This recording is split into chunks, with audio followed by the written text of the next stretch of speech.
Ya an bɛ Amdalaye kaburu dɔ kɛrɛfɛ sɛfeereyɔrɔba min bɛ wele ko marché de volaille de FR3 ni ko tubabu sɛw farafintaw kamiw a kumabaw fara a mangamaw kan nin bɛɛ lajɛlen kelen bɛ ka a sugu kɔnɔna kɔni fa tewu sɛfeerelaw ka fɔ la ko ka kɛɲɛ ni san laban ɲɛnajɛ seli ye n'o ye 31 ye ko sɛ dɛsɛ ko kuma ko tina mɛn mada Yakuba Kulibali ale ye Bamakɔ district sɛfeerelaw ka ɲɛmaa ye. Sɛ kɔni an bɛ Ala tanu ka Ala barikada parce que an bɛ bi min na ɲinɛ kɔni an tɛ se ka fɔ sɛ ka gɛlɛ sɛ ka nɔgɔ ɲinɛ bon ɲinɛ kɔni jamana gɛlɛya bɛ cogo min na an y'a jateminɛ sɛ man gɛlɛ ka se o hakɛ ma a ka nɔgɔ kosɛbɛ n'Ala ka diɲɛ tubabu sɛ yɛrɛ bon a mangama bɛ se ka sɔrɔ 450 500 bon sɛ minnu bɛ feere anw fɛ yan a bɛɛ bɛ bɔ Mali la yan bon ɲinɛ kɔni alhamdulillah sɛ ka nɔgɔ a ka nɔgɔ an b'a ɲini client bɛɛ fɛ bɛɛ k'a lajɛ i ka na i seko ye min ye i b'o sɔrɔ ni wari hakɛ min b'i bolo ni Ala sɔnna ma i b'o ta sɔrɔ. Ni waati in na Bamakɔ sirabakanaw fara suguw kan sɛ feereta bɛ ye fan bɛɛ dɔw kelen bɛ ka sɛw yɛrɛ lamara du kɔnɔnaw la minnu bɛ ka jago u fɛ Bamakɔ sɛfeerelaw ka ɲɛma ni ale kɔni y'a jira k'a fɔ ko Bamakɔ falen bɛ sɛ la bi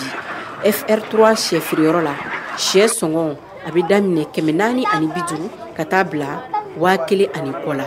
Babayi Tarawele sɛfeerela don. Sɛ ko bɔ sɛ prix kɔni ka nɔgɔ an fɛ yan a man gɛlɛn 600 bɛ dɔ sɔrɔ k'a daminɛ 600 ka taa 1000 ni 500 o sɛ gɛlɛma ye an fɛ yan donc sɛ kɔni ɲina sɛ ma gɛlɛya kosɛbɛ client dɔɔni bɛ ka sɔrɔ mais client ko to a ma girin ka so ma fɔlɔ comme an bɛ ka sɛ yɛrɛ ta mɛ don min kama fɔlɔ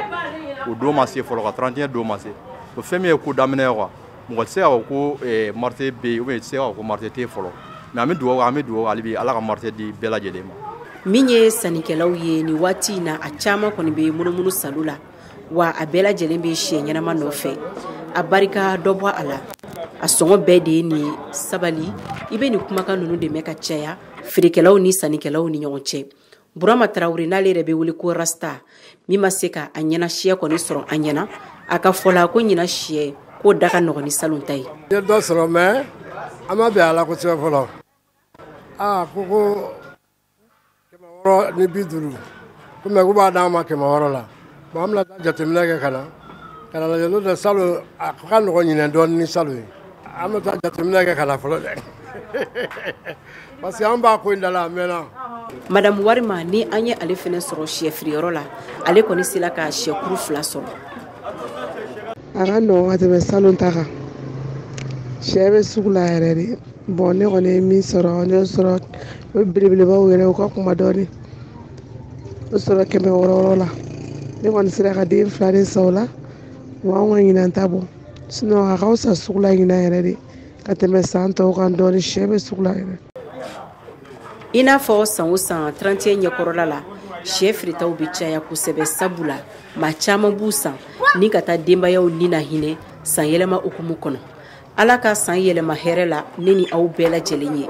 Mariam Kuyate ka bɔ Bamako, VOA Bambara tɔgɔ la.